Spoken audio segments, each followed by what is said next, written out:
নমস্কার, শান্তনু হাজরা বলছি। মার্ক্সবাদ সর্বহারার মতবাদ, গান্ধীবাদ সেও একটা গরিবেরই মতবাদ, ইউরোকমিউনিজম সুবিধাবাদ, মুসলিমদের যে পরিকাঠামো আছে সেটাও সুবিধাবাদ, এক পেশে পুরুষতান্ত্রিক। আবার ইদানিং চালু করেছে তৃণমূল বা এই ধরনের যে দলগুলো, ফ্যামিলি ম্যানের যে দলগুলো, তাদের একটা আলাদা মতবাদ। আসলে এগুলো হচ্ছে গিয়ে করে খাওয়া বাদ। ওই মার্ক্সবাদ, লেনিন মার্ক্সবাদ, গান্ধীবাদ, ওর সঙ্গে যদি আহমেদাবাদ ধানবাদ যোগ করা হয় সেই রকমই এক ধরনের সুবিধাবাদ। সুবিধাবাদ মানে পুরোটা দোষ দিচ্ছি না, কারণ আগামী প্রজন্ম ওই ওই বাদ দিয়ে চলবে না। তাদের জন্য শুধু কাজ চাই, কাজ চাই, রোজগার চাই, ভোগ বাসনা চাই, আর শান্তি চাই। পৃথিবীটা অশান্ত হয়েছে, পৃথিবীটাকে শান্ত করতে হবে।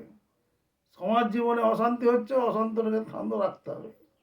মানুষ যাতে খেয়ে পরে ভালোভাবে বাঁচতে পারে, তার সমস্ত জাগতিক সুখ সুবিধা হাতের নাগালে পায়। বাড়ির কাছে দোকান, বড় বড় মাল্টিপ্লেক্স, রাস্তাঘাট, ভালো পানীয় জল, যা মানুষ কাজ করবে আর সুখ ভোগ করবে।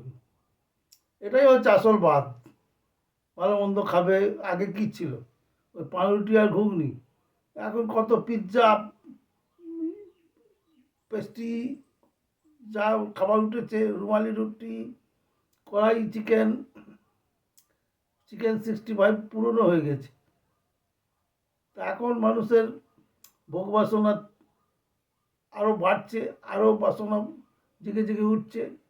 তা আজকের যুগে আর ওই পুরনো মার্ক্সবাদ, লেনিনবাদ, সর্বহারার মতবাদ করলে মানুষ নিচ্ছে না। নিঃশব্দে একটা ইন্টেলেকচুয়াল বিষয়, যে যে বাদী থাক।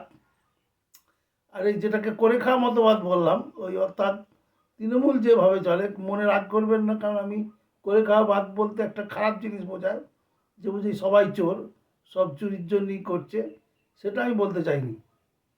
কেন বলতে চাইনি? কারণ পার্টিটা এইভাবে শুরু হয়নি, কারোরই হয়নি।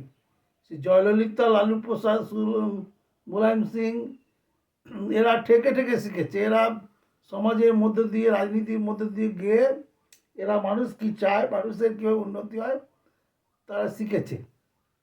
সবাই চোর, সবাই ডাকাত আমি অন্তত বিশ্বাস করি না। ভালোর জন্যই লোকে রাজনীতি করে, মানুষের ভালো করো বলেই লোকে রাজনীতি করে। আগে মানবিক, তারপরে রাজনীতির কথা বলে তারা।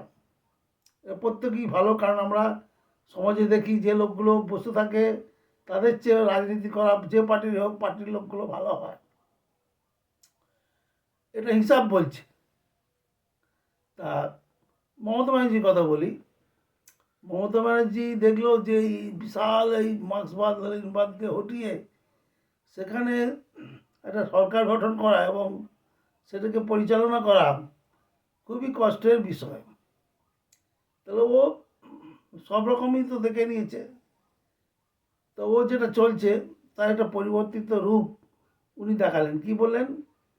যে এসো আমার সঙ্গে এসো, আমি সিপিএম, কংগ্রেস, তৃণমূল কিছু বুঝি না, সবাই আমার সঙ্গে এসে কাজ করতে পারো। এবার দেখা গেলো যে সবাই বলতে উনি শুধু যাদেরকে বলেছেন তারা না গিয়ে চোরগুলো গেল, যাদের আগে থেকে চুরি করবে মানুষের কথা ছিল। উনি বললেন যে এসব সবাই উন্নয়নের কাজে করো, আমি 1 লাখ টাকা দেবো, তুমি উন্নয়ন করো। তুমি আপনি যদি একটা ব্যবসা করেন সেটাও তো দেশের উন্নয়ন।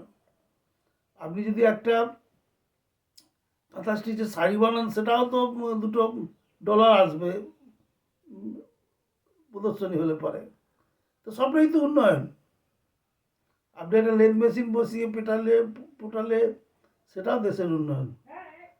এবার উনি 1 লাখ টাকা আপনাকে দেবে, আপনি ওটা 2 লাখ টাকা করবেন, আপনার ভালো হবে, দেশের ভালো হবে। আর এই 2 লাখ টাকা, যে 1 লাখ টাকা যে রোজগার করবেন, এই 1 লাখ টাকার একটা অংশ পার্টিকে দেবেন। স্বাভাবিক নীতি, স্বাভাবিক নিয়ম, এটা তো হয়, এটার মধ্যে কোনো পাপ নেই, কোনো অন্যায় নেই। এবার কি হলো, চোরেরা এসে দেখলো তো সুবিধা, মুখে বললো হ্যাঁ আমরা উন্নয়ন করব। দেখা গেল যে তারা আরও সক্রিয় হইল। সরকারি একটা সুযোগ পেয়ে তারা আরও বড় বড় বড় চোর তৈরি হয়ে গেল। তাকে বলা হলো যে দীর্ঘদিন ধরে এই যে গরু পাচার হচ্ছে, কয়লা পাচার হচ্ছে, মাটি পাচার হচ্ছে, এইগুলোকে একটা অন্যরকম রূপ দিতে, তাতে রোজগারও বাড়বে, তাতে উন্নয়ন হবে। কিন্তু দেখা গেলো সরাসরি তারা ক্যাটেল স্মাগলিংয়ে নেমে পড়লো।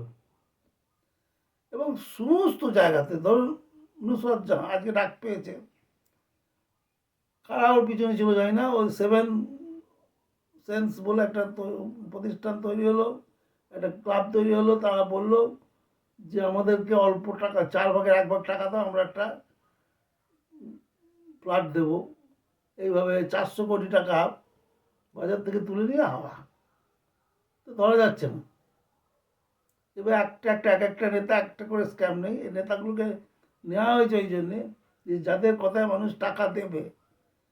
নুসরত জাহানের কথায় মানুষ টাকা দিয়েছে, তাপস পালের কথায় মানুষ টাকা দিয়েছে, সেই জায়গাটায় কোনো কম্প্রোমাইজ নেই। তো দেখা যাক কি হয়।